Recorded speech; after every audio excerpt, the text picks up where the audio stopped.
Hi, my name's Paul Grogan and welcome to my Games of the Month video log for November 2025.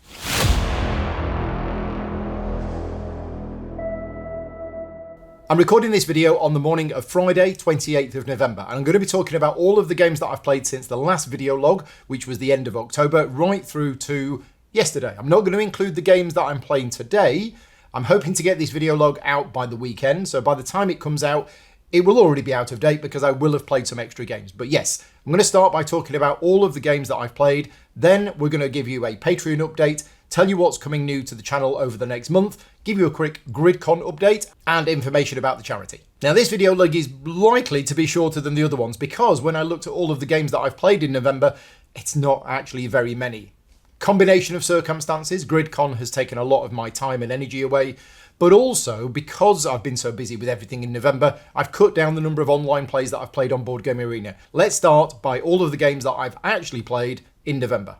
And I'm going to start with a game that I didn't play in November. Actually, this was played on the 31st of October. I think I spoke about this in the last video log to say this is coming tomorrow. And this is Orloj, the Prague Astronomical Clock. I was very fortunate to be given a review copy of this at Essen Spiel. And when I got back from Essen, I actually polled all of my Patreon supporters with all of the new games that I brought back from Essen and said, vote now. Which one of these do you want to see the most? And effectively, that vote is still running. So if you are one of my Patreon supporters and you haven't voted on that yet, the post went up, I think, the Monday of Essen, the Monday after Essen. I think I wrote the post in the Channel Tunnel while driving back. Not driving, I was being driven back. I was in the car on the laptop and I think I was doing the post at that point. Anyway, the poll is up there right now. And what's happening is the Patreon supporters of mine are voting on which games they want to see the most. And Orloj, the Prague Astronomical Clock, had the most votes. It was by far the clear winner of the game people wanted to see the most. So that's the one that I did first. And that was on Friday, 31st of October. I did a practice game in the afternoon, which was live streamed to Patreon supporters. And then we did the actual public playthrough in the evening. Now, I was very excited about this game. It was on the top of many people's, games to must buy at Essen or must try at Essen or, hottest list or all of those sorts of things. It looks visually amazing. I personally like the colour palette of the game and I think it does look really good. The question is, how does it play? I've got mixed feelings about it. I'm not going to say it's the best game that I've played at Essen. I mean, I haven't played all of the new Essen games yet. I've played quite a lot of them. I did enjoy it. The rulebook was generally okay, although there was a huge amount of front-loading of information, which is terrible. Publishers, please stop doing it. But apart from that, the rulebook in general was pretty clear. The game is a heavy game.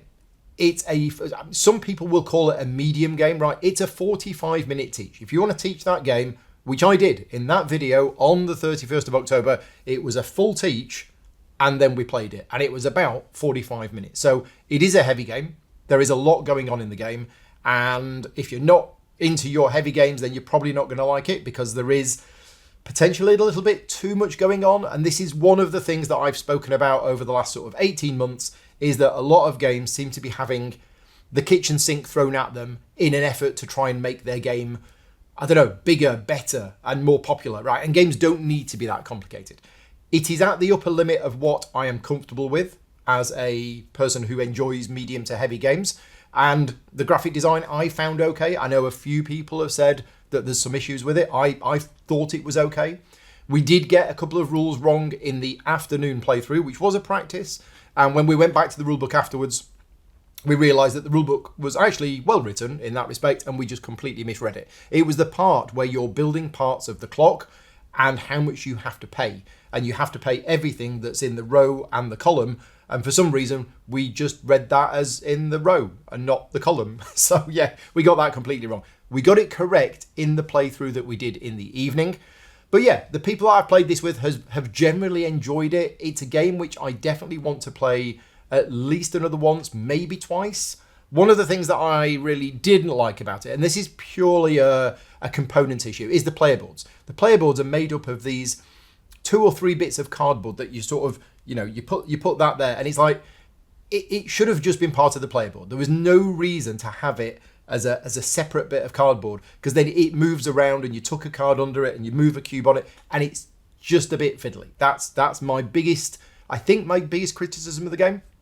The other thing is, my copy didn't come with a first player marker. Now, I heard that some people were getting first player markers at Essen, and to be honest, I am a reviewer, so I get a free copy of the game. I don't expect all of the perks that people who buy it or pre-order it, but it would have been nice to have at least a token to include as the first player marker, because it is one of those games where the game starts with the first player and then you play, and then when the game end is triggered, you play until everybody's had the same number of turns. So you do need to remember who the first player is in the game. Thankfully, part of the punch board was this big circular like moon thing that you're supposed to throw away. Well, no, we'll just use that as the first player marker.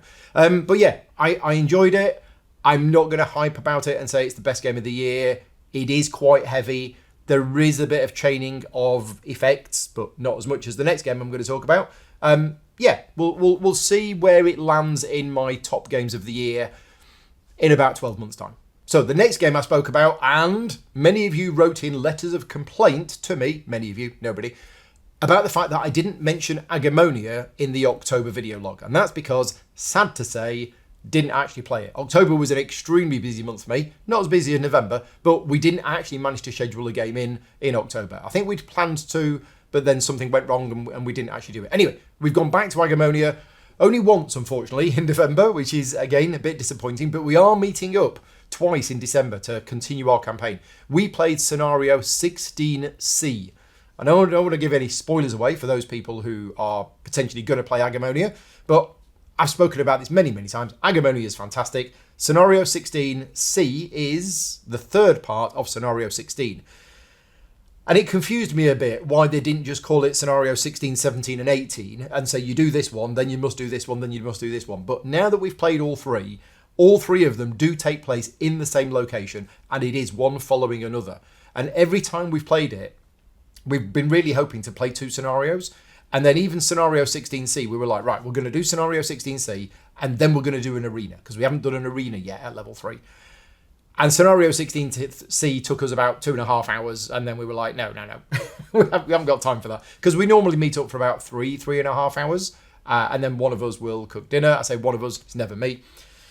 So yeah, Agemonia, still fantastic, still really good, and we're meeting up in a couple of weeks to play Scenario 17, which I believe is a very pivotal scenario in the actual overall campaign. So I'm looking forward to that one. Also, that night, while Vicky was cooking dinner, me, Mark and Sally played the new Friedman Freezer trick-taking game, Fearless, which came out at Essen Spiel. That was my first game of it. We learned how to play from the rulebook, and then we played it, and I've played it again in November, so I'm going to talk about that a little bit later on. The 4th of November was a very, very exciting day, not just for me, but for many Mage Knight fans around the world, because after 10 years or so, Mage Knight has got another expansion. Now, many people thought that when WizKids did the Ultimate Edition of the game, that was it.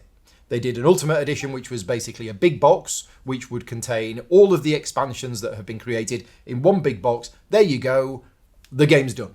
Many people thought that, including me. But what happens in the board game industry is if you are a publisher and you are continually, 10 years on, still printing copies of Mage Knight because people are wanting to buy it, you think maybe there is capacity or interest in another expansion. So for the last few years, Phil Pettifer, good friend of mine and co-designer of Krang and Shades of Tesla, Phil's been working on a new expansion called the Apocalypse Dragon, and it's quite a big expansion. The physical box is not that big, but the amount of content that you get in there is actually quite a lot. And on the 4th, we did a live playthrough. This is on the channel if you want to watch it. This was a sponsored playthrough, so we don't give our opinions on Mage Knight, except, I'll tell you this, there was me, there was Paul Snuggs, good friend of mine, and there was Phil Pettifer. It's all three of our number one games of all time. So it's very difficult when you're doing a sponsored playthrough when everybody watching knows that this is your number one game of all time, and then in the discussion that we had afterwards, I said to Paul, is this your number one? He went, yeah. And I said to Phil, and he was like, yeah, it's my number one game. So, yeah, all three of us around the table, it is our number one game of all time. Apocalypse Dragon, I have only played that one scenario. So a few people ask me, oh, what's the best part of the new expansion? I'm like, whoa, hang on a minute. I've only played that one scenario. There are multiple new scenarios in there using Four Horsemen, the Apocalypse Dragon, both the Four Horsemen and the Apocalypse Dragon. There's all sorts of things in there. And there's a quest system that you can use with games if you're not using the new scenario. As I say, there is a lot of content in this game. Now, one thing that I did enjoy about the scenario we played, which was Against the Dragon, is it's actually using some of the rules which Vlaja first wrote for the original version of Mage Knight when you're playing PvP. Now, I don't mean competitive mode, because a lot of people play Mage Knight competitively, in other words, the one with the most fame wins, but most people do not play with PvP, which is you can actually attack the other players. Those rules are in there, but I know very, very few people who actually use them. But one of the rules in there, in the PvP rules, is if you are attacked by another player, you can actually skip your next turn in order to fully defend against them. And Phil has used those rules in the Apocalypse Dragon scenario. So what happens is, the Apocalypse Dragon has an actual turn order marker, and they will go after all of the players have taken their turn. And then depending on how many players are in the game and what round it is, the dragon will do something. They will either burn down one of the sites on the board, which basically destroys it, or it will attack a player. And when it attacks a player, it simulates the fact that the dragon's flying overhead and attacking you with its 4 different heads. And you have the option of just defending normally or fully defending. And if you fully defend, you flip over your turn order marker.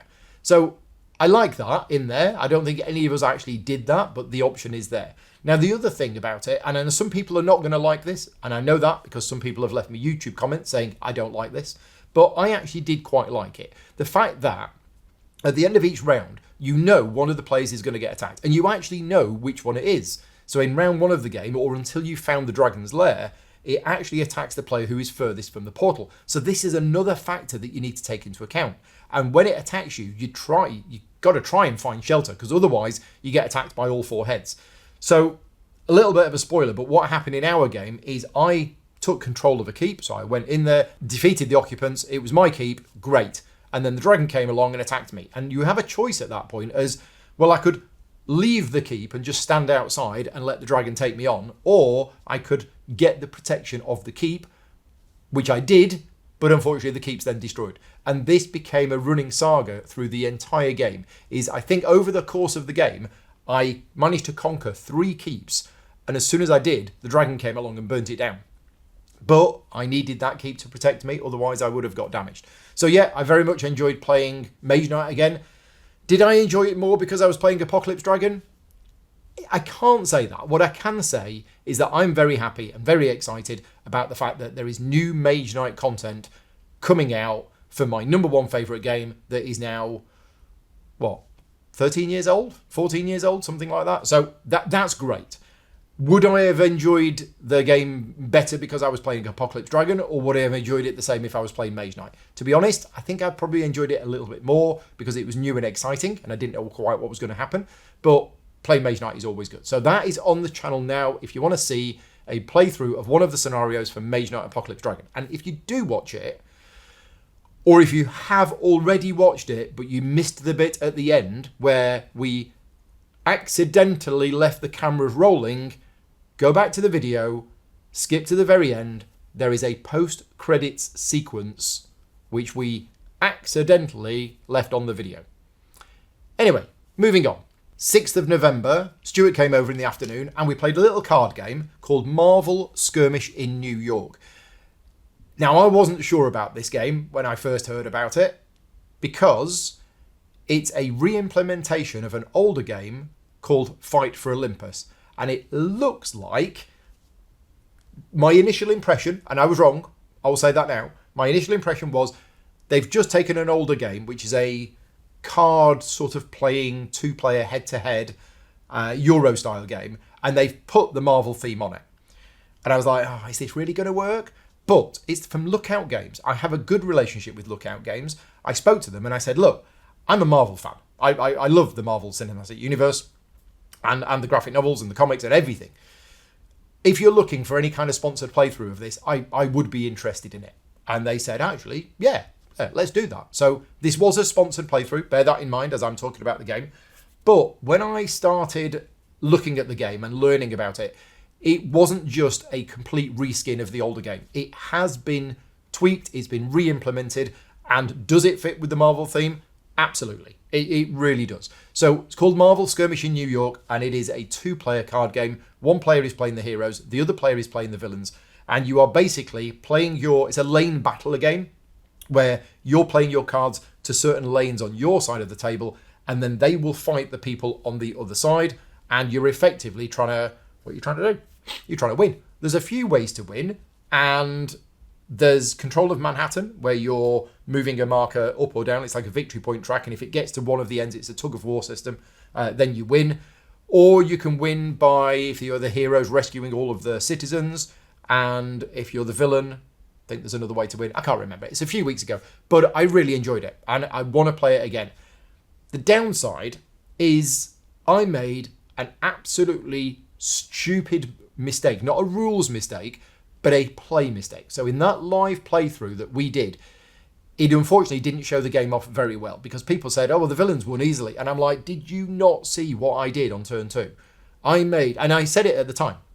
I said to Stuart at the time, I made such a mistake, I have probably lost the game right now. So yes, if you do watch that video, bear in mind, I made a massive tactical, critical mistake on like the second or third round of the game, and I declared at that point, I've lost the game. And I knew it right from that point. So anybody watching the video who thinks, oh, the villains are overpowered, they easily won. Yes, they did. Now, if you are one of my Patreon supporters, we did a practice game in the afternoon. In fact, we may have done 2 practice games in the afternoon. They were much, much better, and they were a lot closer. Why don't I just make those videos public? They're very rough. Very, very rough. I mean, literally, those are the videos, the behind-the-scenes videos that I do, where we're fiddling around with the camera zooms while we're playing, we're moving things around. Those videos are not really suitable for the public channel, but the playthrough that we did before the actual public playthrough was a much better game, and it was extremely tense and extremely close. So yeah, Marvel Skirmish in New York, it's like a 30-minute, 40-minute maybe, 2-player card game. I really enjoyed it. In the evening of that Thursday, I went to the local games club and I learned how to play Covenant. Now, I say I learned how to play. I'd actually read through the rules beforehand, but that was my first practice game. And I was playing it because the next day, on the Friday afternoon, I was doing a live stream of Covenant. So Covenant is another of the new Essen hot games that I was personally very excited about. It's by designer German P. Milan, I think that's how you pronounce it, probably not, apologies, who's designed Bitoku, that I thought was amazing. Minefa, that I thought was amazing. Sabika was a bit of a miss for me, but Minefa and Bitoku were fantastic, and this was his next game, and it's about dwarves. It's basically Moria, the board game. I don't know if they tried to get the Lord of the Rings license for it and didn't get the Lord of the Rings, but it is basically Moria. You are these dwarves, you are excavating these halls, you are putting in buildings, you're fighting monsters, you're crafting new tools, you're doing all of that stuff. And the theme actually, for me, fits quite well, and I enjoy it more because I enjoy the theme of the game. But anyway, I was very excited about this one, and the reason why I was covering it is because this was the second game that my Patreon supporters voted on as which one they wanted to see the most. So no surprise. In fact, if I had have said, Paul, what do you think are the top 2 games that your Patreon supporters are going to vote on, it would have been Orloj and Covenant. So Covenant, I've played it twice.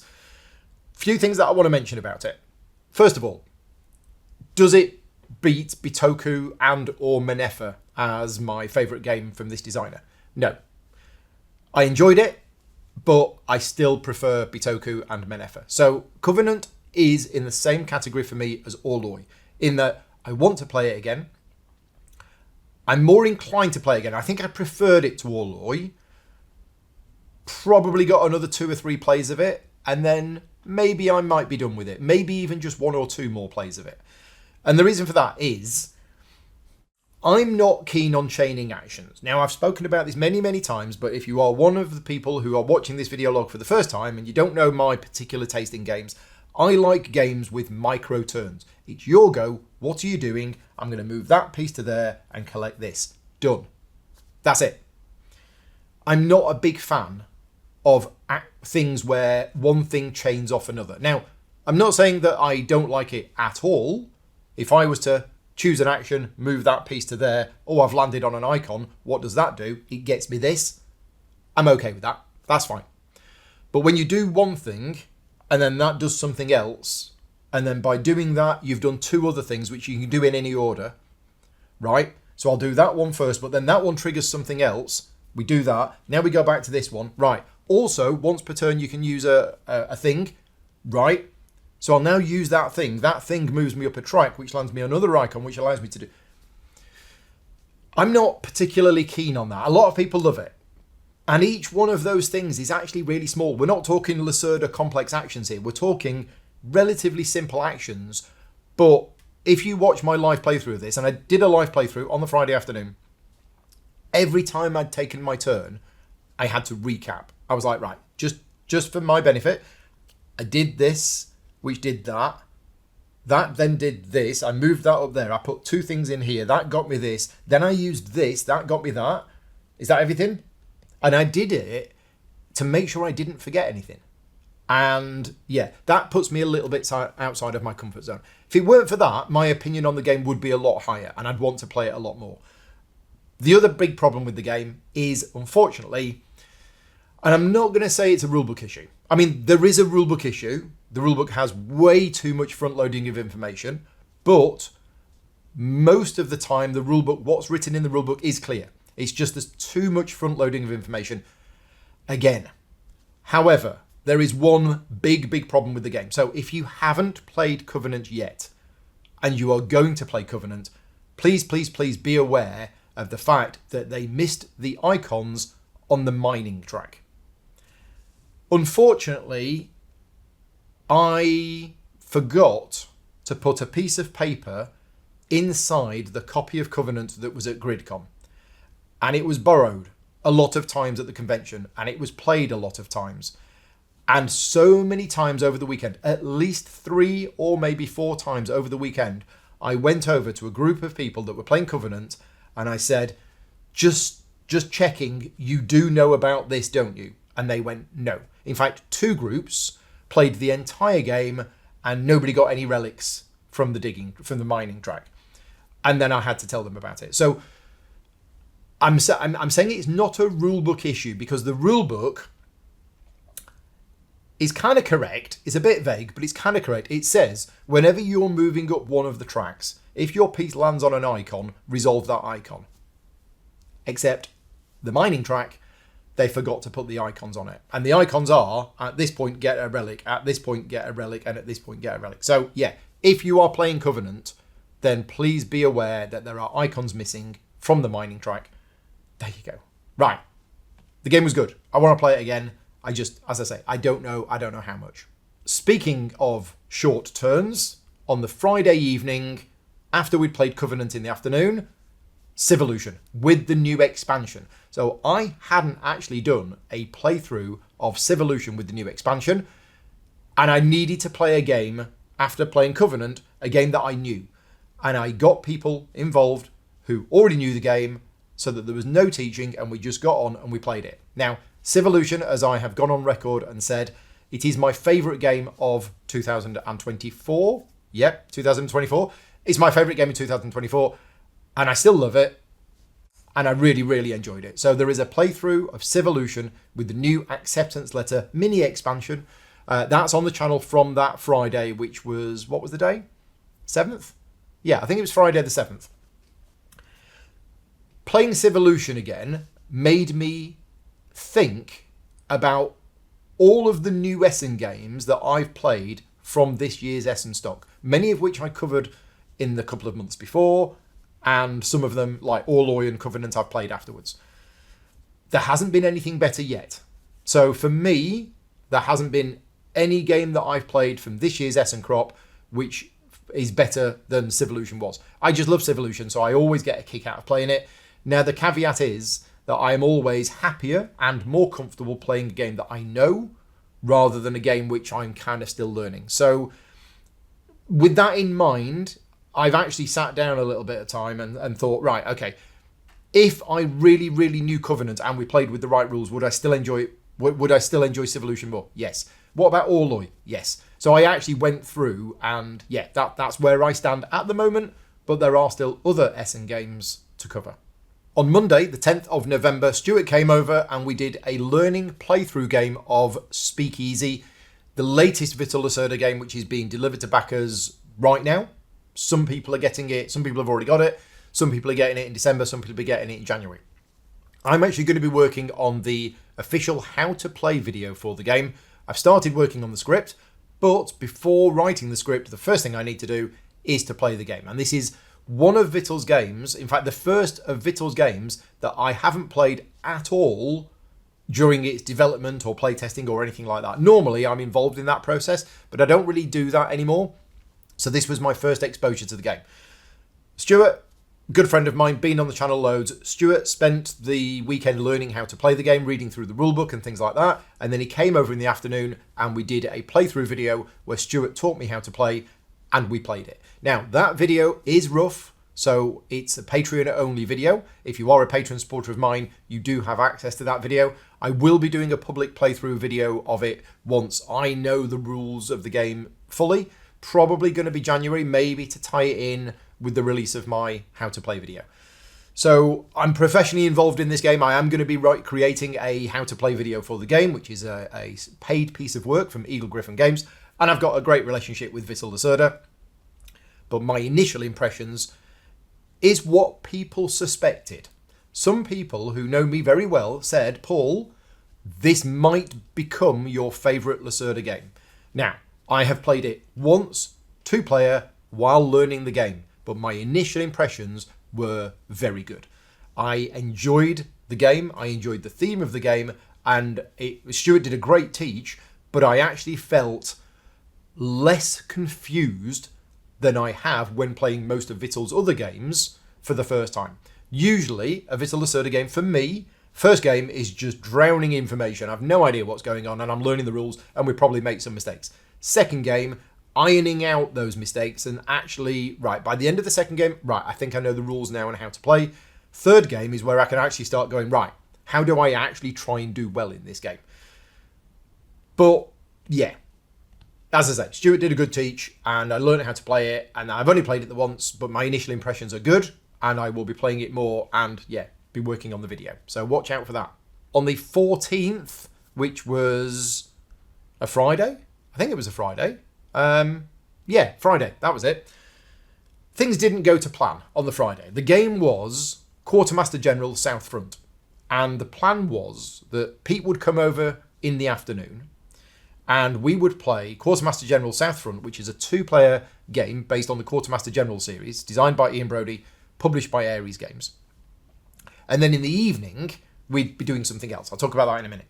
So what happened is my plans went wrong and I didn't have the time that I was hoping to have to be able to prep for the afternoon video. Now, this is not a sponsored playthrough video, and sometimes my non-sponsored playthrough videos are a bit rough, like Orloj, which I don't think was rough. I think it was pretty good.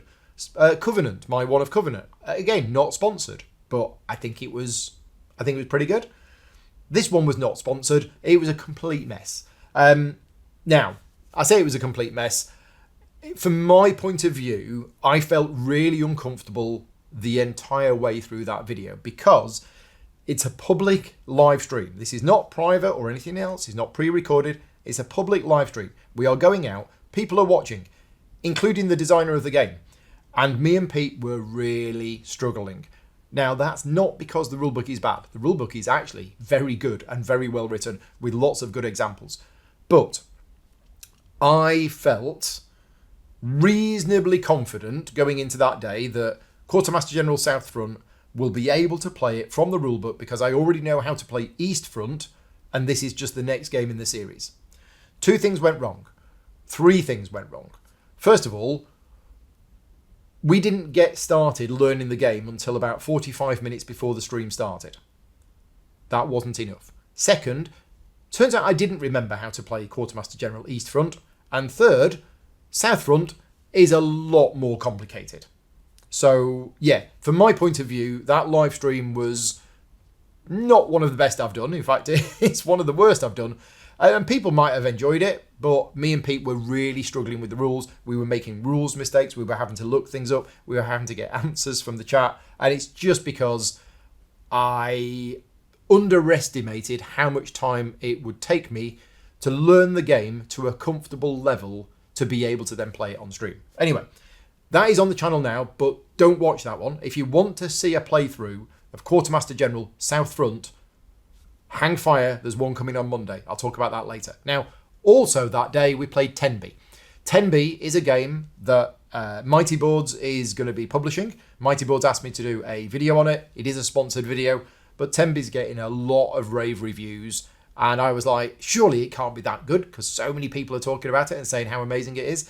And it is really good. It's just a nice little 10-round card game. The artwork's nice. The gameplay is nice. It just fits really well. It's effectively a card game where you're building up streets and you're taking cards that give you variety of other cards. Well, you're choosing a card which has icons on it, which tells you effectively what other cards to take. And you're building up terraces, which are houses, which have got various features on, like plant pots and street lights and porches and things like that. Piers, and then also landmarks, which are going to get you all sorts of extra points. And you're doing all of this. And you've got to play the cards within particular rules. So houses need to go next to houses. If it's got a pier on it, it needs to go next to a pier. Landmarks can go anywhere on a street, but there can only be one landmark. And all of this is so that you score at the end of the game. And it's the scoring conditions. Nothing actually has any effect at all during the game. And then at the end of the game, you look at your thing and go, right, this card here is going to score 1 point for every seagull or pigeon on either side of it. Okay, this one is going to score points for lampposts on the 2 spaces to the left. This one's going to score for that. So it does remind me a little bit of Forest Shuffle in that you play the game and then at the end of the game you've got to stop and go through the scoring. People complained about that in Forest Shuffle. People aren't complaining about that in Tenby. I think it's generally easier to do in Tenby. You just have to be very careful and go through each card one by one and score it. So, my opinion on Tenby, bearing in mind this was a sponsored playthrough, is that the game might look like a nice, light, easy card game, but there's actually quite a bit of extra depth to it because of all of the different factors that you need to take into account when you're putting things in certain places. And when we did a practice game in the afternoon, we were like, oh, this is actually a little bit, I mean, it's not complicated from a rules point of view, but it's a little deeper than I originally thought in terms of the tactical decisions that you're having to make. And then about halfway through or 3/4 of the way through my practice game in the afternoon, I was reminded about the fact that you can spend these 2 life buoys to move a card somewhere in one of your streets to anywhere else. And I just went, right, this has just opened up the possibilities of this. And that rule is in there for very good reason. And it's pretty much needed, I think. Well, it's not needed, but it just makes the game better because you're playing all of these cards and sometimes you'll put a card somewhere and it'll be like, what does that card do? Well, it scores 4 points for every lamppost to the left or right. Okay, well, it's currently scoring no points because it's there and there are no lampposts either side. Well, have 2 of these things, move it. Literally pick it up, slide the things in, move it, slide them out, put it somewhere else. Now, it's not really thematic because that's not how building streets of buildings work, but it works in the game and it does allow you the flexibility to move your cards around so that they are in a better scoring opportunity. But suddenly, you're like, oh, okay, right, this now is quite a bit more thinky than I thought it was. So yeah, that's Tenby. Good game. 1 to 5 players. We played it at 3. I've also played it at 2. And I think I've also played it at 4. I haven't played it at 5. It would work perfectly fine, just take a bit longer. And it has a solo mode, which I'm very keen to try out. So yeah, if you want to see a playthrough of Tenby, please go and check that out. Just bear in mind, unfortunately, we did make a rules mistake in the video. And I don't quite know how. Well, I know how because I misread the rulebook. That's how it happened. Make sure you check the description of the video. Essentially, you've got these 3 rows of cards. You've got terraces. You've got piers. I think so, yeah, and landmarks. And the rules of the game are whenever you take a landmark or whenever you have the opportunity to take a landmark, you could instead take a pier or a terrace. And I said that, and that's the rule. What I'd misspoken, well, because I didn't realise, whenever you're taking a peer, you can choose instead to take a terrorist. So apologies for that. We did get that rule slightly long. Would it have changed things majorly? No. Do I feel bad for getting a rule wrong in a sponsored video? Yes. But it is what happens sometimes. And then we played Fearless. I said I was going to talk about Fearless later on, and we played a 5-player game. Was it 5 or 4? Anyway, we played a 4 or 5-player game of Fearless after we played Tenby. Now, this is the new Friedman Freezer trick-taking game where you are all playing ghosts. Well, at least your little meeple thing is a ghost. And it's another extremely clever game. But it's better than Fishing, in my opinion. So Fishing was Friedman Freezer's trick-taking game from last year, which was good. I enjoyed it, and it did something different. But this is just much better. It's much simpler, so it's easier to get to the table. It's easy to explain to people. You don't have any cards with not confusing icons, but special abilities that you then have to explain when they come out. It has none of that. But this game is just really, really clever. It's a trick-taking game, but the cards have negative values and positive values. And it's always the player who plays the highest positive value that wins. So if you play a -5 and I play a -2 and then somebody else plays a 0, the 0 wins it because it is the highest value. But then what happens is you move your piece on the board equal to the total value of that card. So if you played a -4 and I played a -3 and then somebody played a 0, they win it, but their net score is -7. So they will move 7 spaces back on the track. And essentially, you all start off in the middle at the start of each round. And if you win a trick that has a positive total, you'll move to the right. If you win a trick that has a negative total, you'll move to the left. You want to be as close to the centre as you can, because at the end of the round, your score is how far you are away. It doesn't matter if it's positive or negative. It's how far you are away from the centre. That is your score. And lowest score over a number of rounds wins.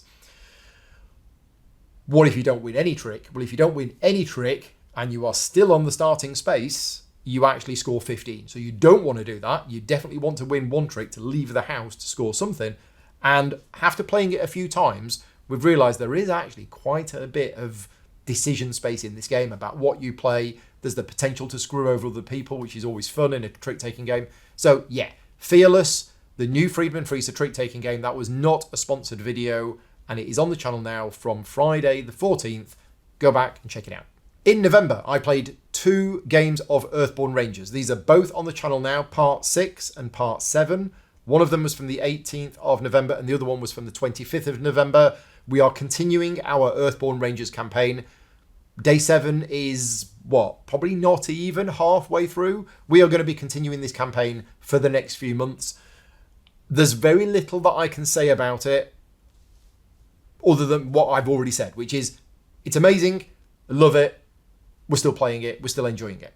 One thing that I do want to talk about, which is a little bit different, is there are a number of people that have fed back to me that they went off Earthborne Rangers after playing it for, 8 or 9 times because it got repetitive.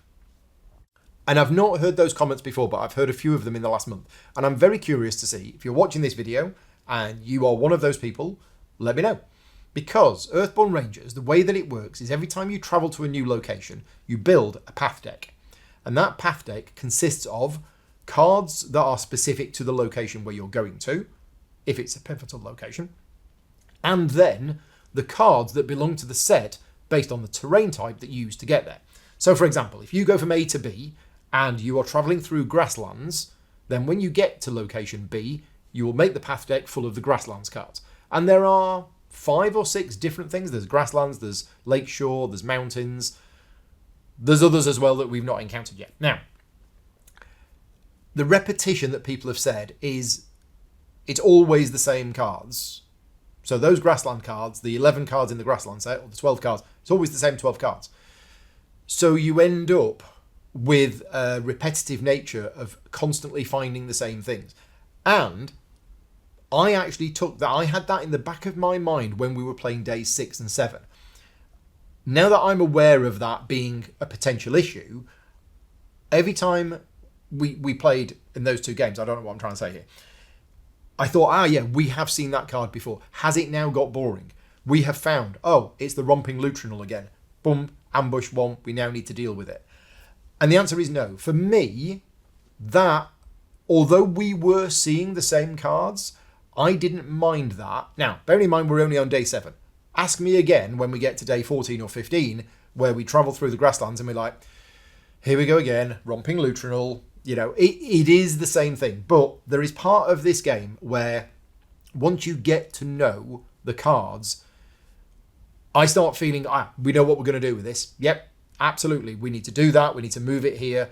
Whereas you first encounter it and you're like, oh my God, how are we going to do this? So there is a level of comfort with being able to deal with these things. And it feels like a kind of progression in that I'm better equipped to be able to deal with these situations now. And therefore I don't mind the repetitiveness. Let me know what you think. Still enjoying the campaign, still want to play it more. And Earthborne Rangers is one of those, I'm not going to say it's a lifestyle game, but we're still on the first campaign. I would happily play the first campaign again with a different group and different characters. And then there's a second campaign. And then there's more content. There's loads of content out there for this game. And I am always envious of those people who manage to, oh yeah, we've played this campaign 3 times. I'm like, oh, if only I had the time to do it. But yeah, Earthborne Rangers, that is that. Finally, the last game that I played in the month was actually the Tuesday before GridCon. So that's a week and a half ago. And that is Primal the Awakening with the new expansion. So Primal the Awakening, which I've spoken about many times before, and I've done a full campaign playthrough. It's an amazing game. Bear in mind, I have done some sponsored videos for this game. It's an amazing game. Absolutely love it. But they have just launched the expansion stuff, which is 2 new characters, biomes, so that you can play in that, extra nightmare mode cards, a whole bunch of extra stuff for Primal if you didn't already have enough stuff. Is it necessary? No, absolutely not. Primal is already an amazing game. It's a big game. There's a huge amount of content for it.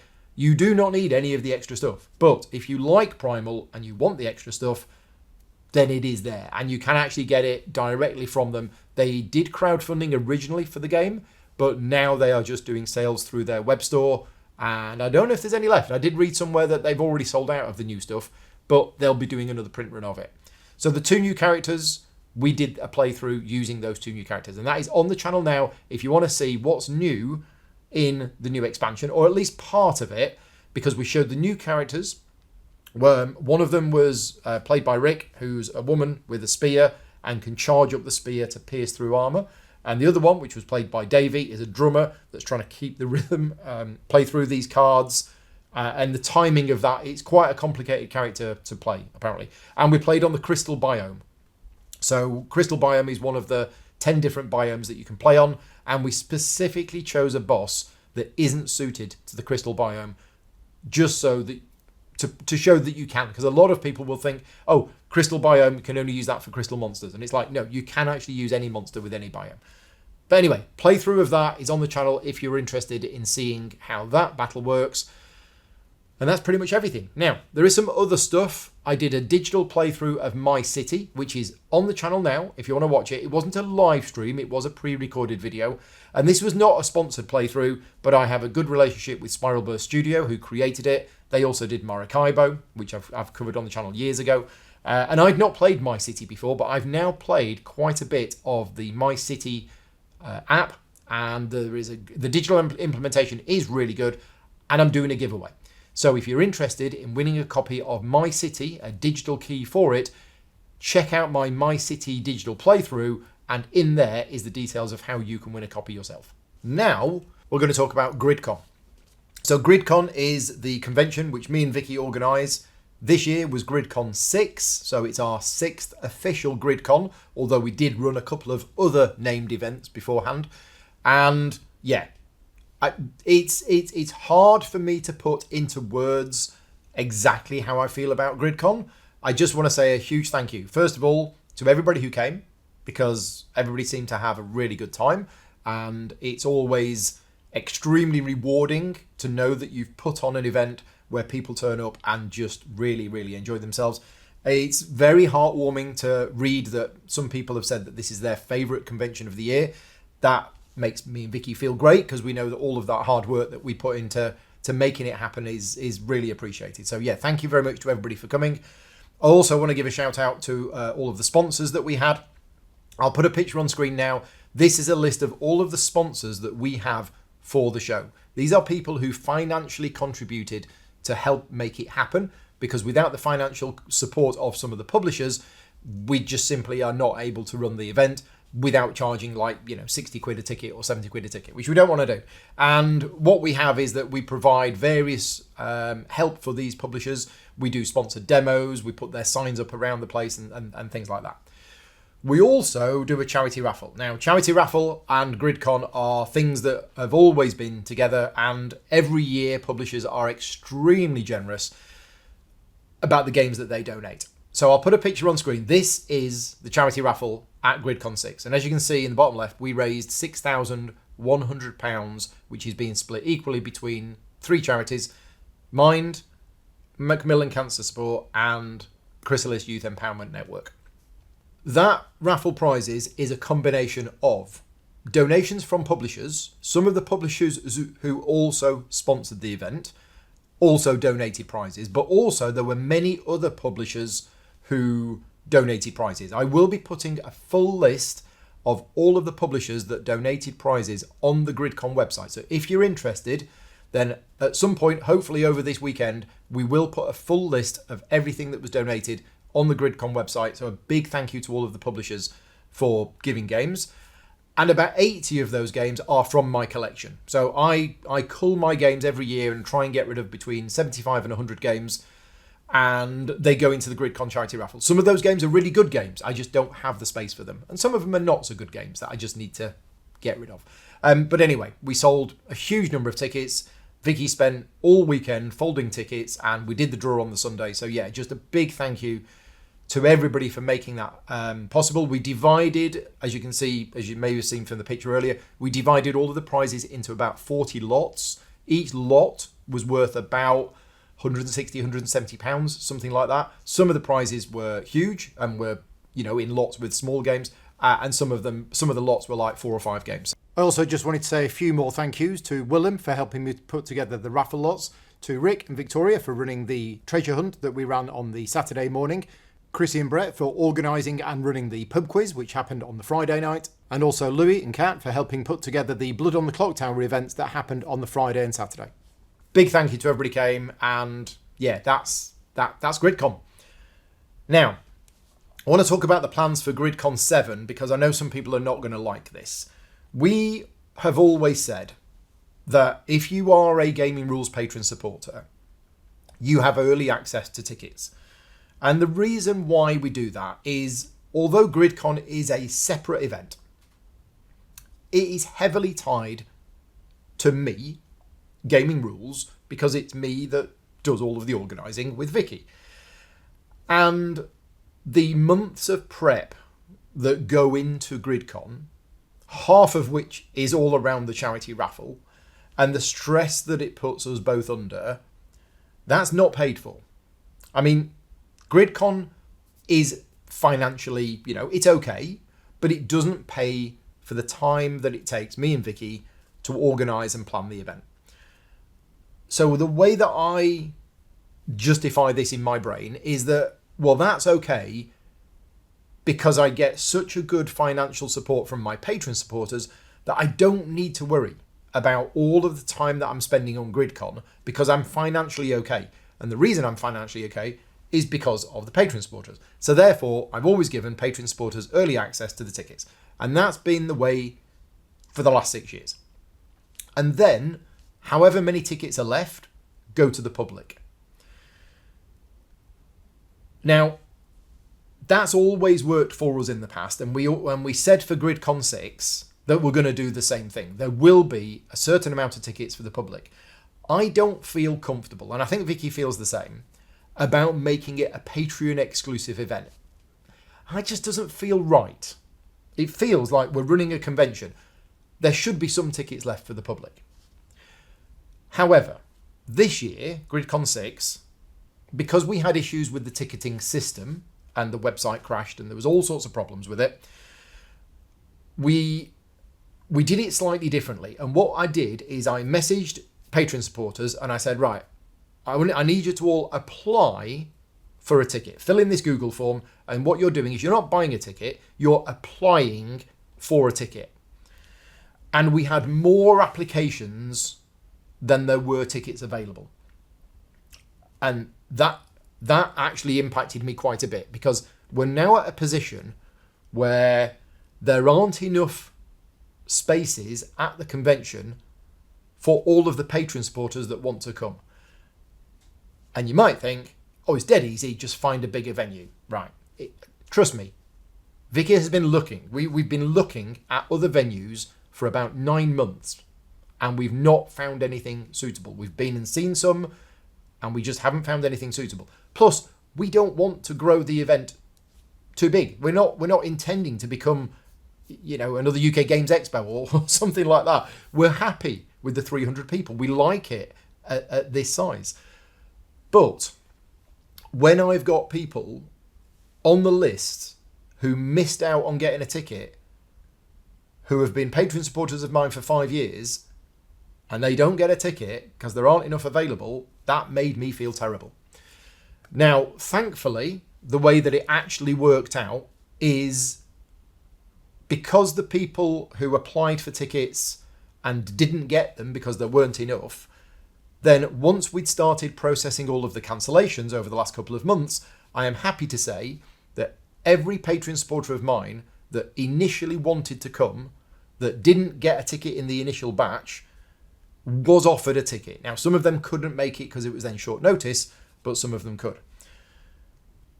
But I think, and this isn't absolutely final yet, but I think for GridCon 7, we are just going to make, rather than restricting it to maybe like 250 for patron supporters and the rest for the public, I think we're just going to have to make all of the tickets available for patron supporters, because it feels wrong that, person number 1, patron supporter for 4 years, very active in my community, and somebody who potentially we class as a friend, doesn't get a ticket, and then, no disrespect, bloke who doesn't know who I am, who manages to get a ticket just because they happen to be there at the right time and comes along to GridCon. In terms of equality as a human being, these two people are the same. But in terms of which person should get to go to GridCon, this person who's been supporting me for 4 years, or this person who actually doesn't know who I am, who's just going along to a convention? Yeah. So I think next year we're just going to make all of the tickets available to patron supporters. And if there are any left, then they will go to the public. Not fully decided yet. Let me know what you think. I'm just trying to, I don't want to upset anybody with this, and I'm just trying to get across the dilemma that we have with this situation.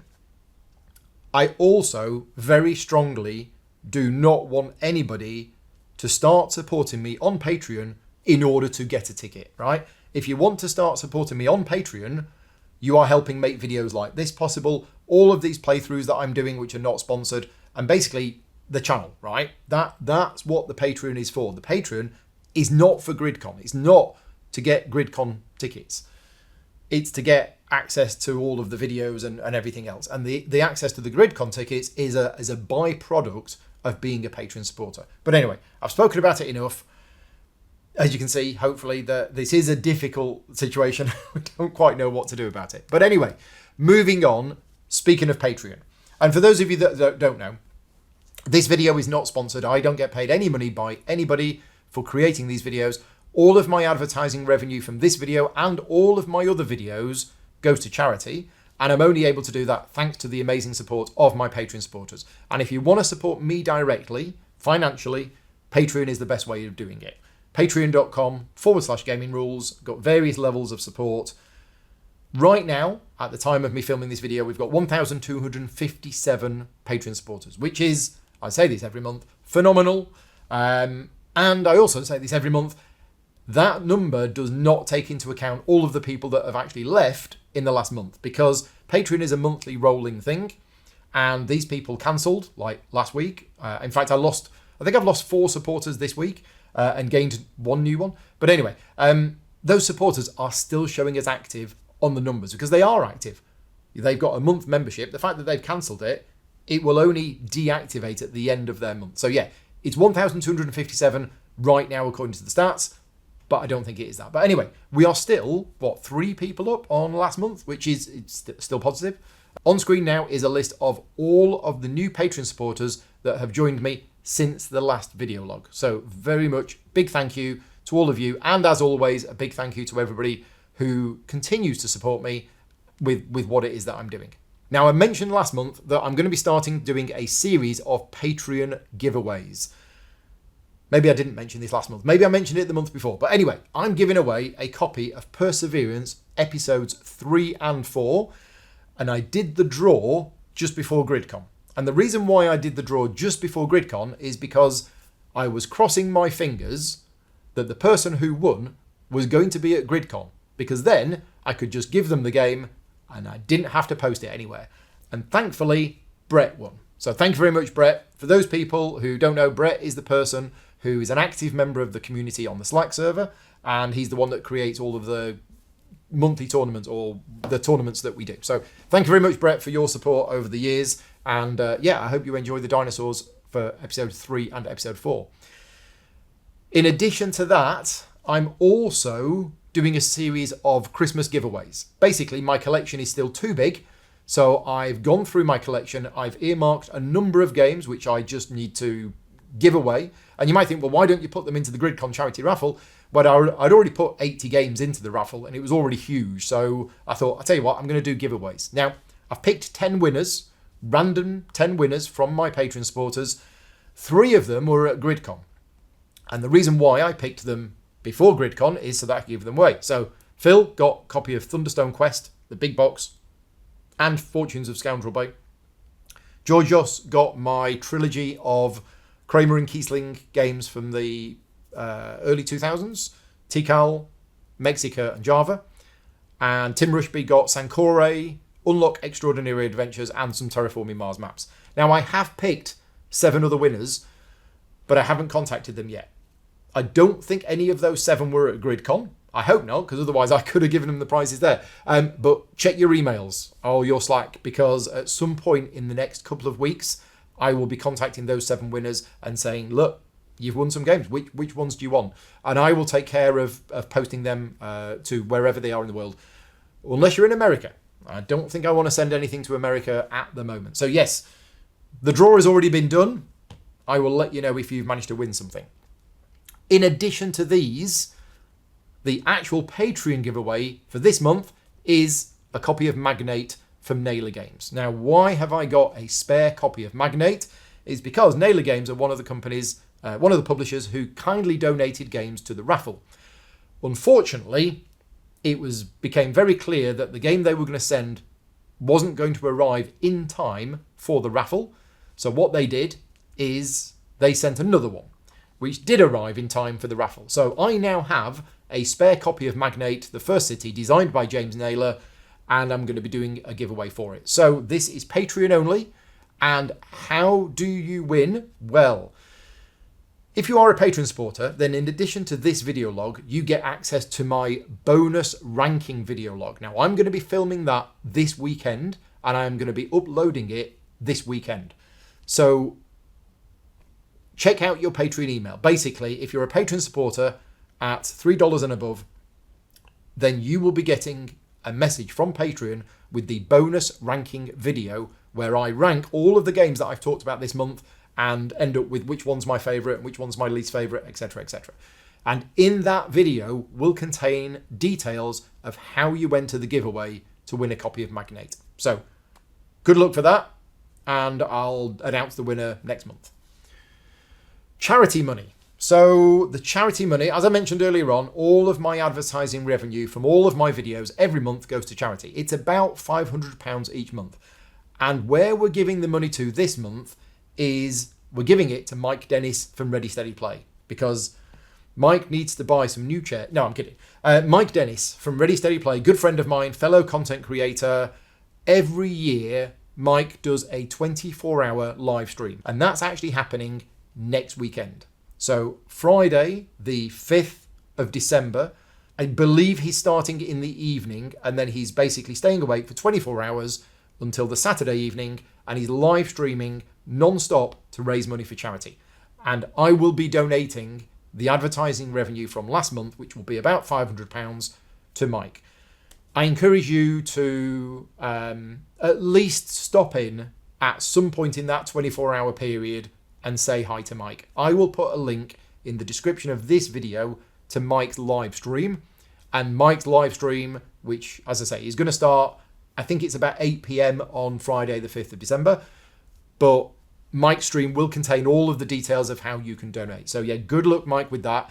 In the last 3 years, I've always managed to join Mike. At some point, I've managed to join him, but this year, I'm not able to do that because I've actually got people round. I'm hosting a games day on the Friday and the Saturday myself, and it's just not going to be possible for me to join Mike for any of the games this year. But yeah, good luck with that, Mike. Coming up on the channel over the next month. Well, tonight, we're going to be playing the game that I've got the mat in front of me here, which is Byzantium, the Justinian era, something like that. It's a sponsored playthrough video, doing a practice game this afternoon, and then a live playthrough tonight. So by the time this video goes out, it will have already happened, but I haven't actually played it yet myself in my timeline. So yeah, that will be on the channel tonight. Next week, I'm taking the week off work. And again, I've said this many times before, so you've probably heard it, but in case you haven't, thanks to the support of the Patreon campaign, I'm taking the week off work the first week in December. And this is hopefully going to be a regular thing. I take the first week in July off, and I take the first week in December off. I say a week off work, I'm going to be live streaming. So why am I calling it a week off work? It's because these are games that I really want to play, and none of them are sponsored. So I'm literally not making any money next week, therefore it's off work, but my work is my hobby. It's all weird, it's all tied in together. So we've got Quartermaster General on Monday, East Front in the afternoon, East Front in the morning, South Front in the afternoon. And I can promise you this, that playthrough of South Front will be much better than the last one. And I will feel much better after it. So yes, that's happening on Monday. Tuesday, we're going to be doing Kanban EV in the afternoon. We may also be doing Captain's Chair in the evening. Not 100% sure yet. On the Wednesday, I am going to be playing Elder Scrolls Betrayal of the Second Era all day. I'm doing a solo campaign, and I'm going to do the entire campaign. 3 sessions, 1 in the morning, 1 in the afternoon, 1 in the evening. That's going to be Wednesday. It's going to be awesome.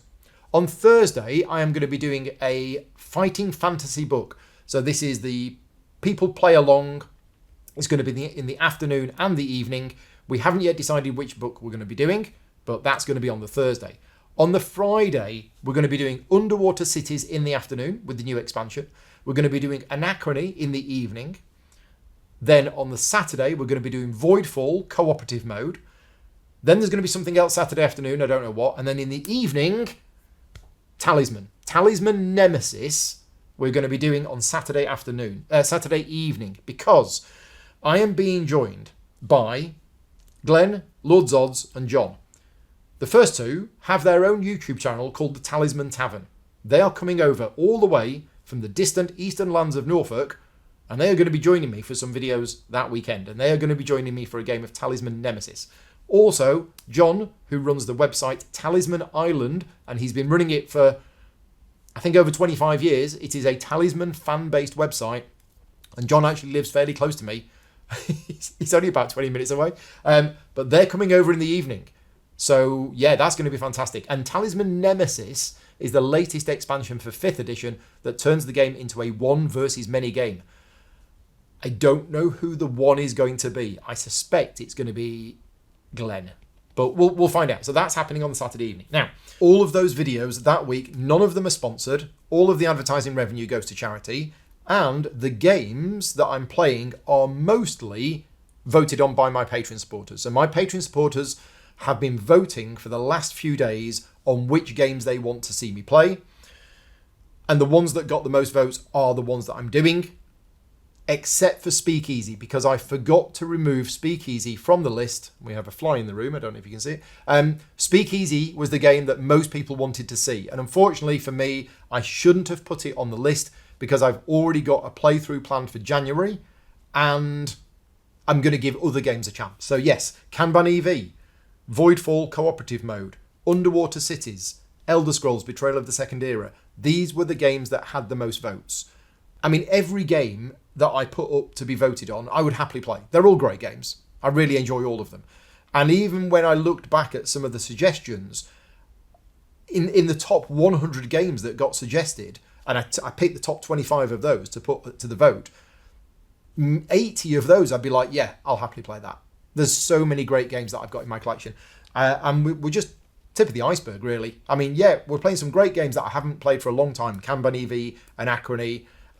But there are so many games. I think I worked out that I'd need about 3 months off work just doing playthroughs non-stop to at least feel that I've played the good games in my collection, maybe even more. But anyway, that's next week. Then the week after, Earthborne Rangers is going to continue. And me and Rick on a Tuesday night were starting playing the Arnak cooperative campaign. So that is another series of playthroughs, Lost Ruins of Arnak, the cooperative campaign. We're going to be playing that. That's going to be happening on Tuesdays in December and in January, hoping to get it finished by the end of January. Then I'm going to be covering some new CGE games, either in December or January. Solar Titans, I'm going to be covering a few times in December. Now, Solar Titans is a nice little card game. It's basically the card mechanism from Dominion, but you're building up your own spaceship whilst also shooting your opponent's spaceship. I'm going to be covering it twice on the 12th of December, playing the 1v1 mode and the cooperative mode. And then on the 19th of December, I'm going to be covering the 2v2 mode. So yeah, Solar Titans is going to get 3 playthroughs on the channel in December. These are sponsored playthroughs, or at least one of them sponsored. But because I played the game and enjoyed it, I said, I'll tell you what, I'll cover the other modes of play as well, just so that people see all of the different modes that this game has to offer. Then we're going to be doing a board and dice game, either Windmill Valley with the expansion or Minos Dawn of the Bronze Age with the expansion. Not sure which. That will be a sponsored playthrough video. Board and Dice haven't let me know yet which one it's going to be. Now, unfortunately, due to a combination of circumstances, my grand master plans for November and December have kind of gone out of the window. I had big plans that I would be spending a lot of time in November and December playing through all of the new Essen games and trying to get rid of as many as I could. Not get rid of them, but play as many as I could of the new Essen games before the end of the year. And due to a combination of circumstances, some outside of my control, some in my control, that I just made the wrong decision, I'm not going to get there. So it's going to be January and February. In fact, February is looking like a good month for me at the moment. I just need to, when I've got publishers going, oh, Paul, we'd like you to do this playthrough video. Can you do it in February? I need to go, no, unless the game is absolutely amazing. I need to say no, because I want to get these games covered as soon as possible. Last year I left it. It was like June by the time I played the last one. I don't want that again. So yeah, hopefully January and February will be the months where I will get through all of the remaining games that I haven't yet covered. Which is Recall, Coming of Age, Voynich Puzzle, Druids of Adora, Kingdom Crossing, Faya Swamp, Epona, Aquaria, White Castle Duel, Endeavour Deep Sea, Stupor Monday, Forest Shuffle Dartmoor. I think that's it. Now, some of those are not new. Like Stupor Monday is not a new Essen game, but it's new to me. Endeavour Deep Sea. Everybody else has already covered it, but I only got a copy at Essen Spiel. So that is the list. What's that? 1, 2, 3, 4, 5, 6, 7, 8, 9, 10, 11, 12, 13. Yeah, it's going to be a couple of months. But I will get there. I will get through them. And I think that is everything. Yeah, that's the end of my list. My file doesn't go any further. So we're done. I am going to get this video edited over the weekend, hopefully released at the weekend so that you can watch it. And as always, please give me a thumbs up on the video and please leave me a comment. Let me know which of the games that I've talked about you enjoy the most or which one you don't enjoy the most, whichever. Just leave me some kind of comment, because that kind of engagement, I always like reading it and it helps with the algorithm, etc., etc. And again, if you are one of my Patreon supporters, a big thank you, because your financial support means that I can continue what I do. I can continue to make videos like this. And next week, I'm only able to do next week thanks to your support. And I'm really looking forward to it, because there's some excellent games on that list that I'm going to get to play. So for now, I will say goodbye. Thank you very much for watching, Just realised I've forgotten one thing. The Talisman shirt. Talisman shirt is from talismanrealm.com. It is a website that is recently launched that is doing Talisman merch, and they have currently got a discount code on offer. They do t-shirts, they do hoodies, they do mugs, they do all sorts of things. Thank you very much to Talisman Realm for this t-shirt. This was not paid for, so this is free merch that I got. And yeah, if you're interested in getting anything from Talisman, then it's talismanrealm.com. Right, that's everything. I'm going to disappear now. Thank you very much for watching. Take care, and I'll see you next time. Bye-byes.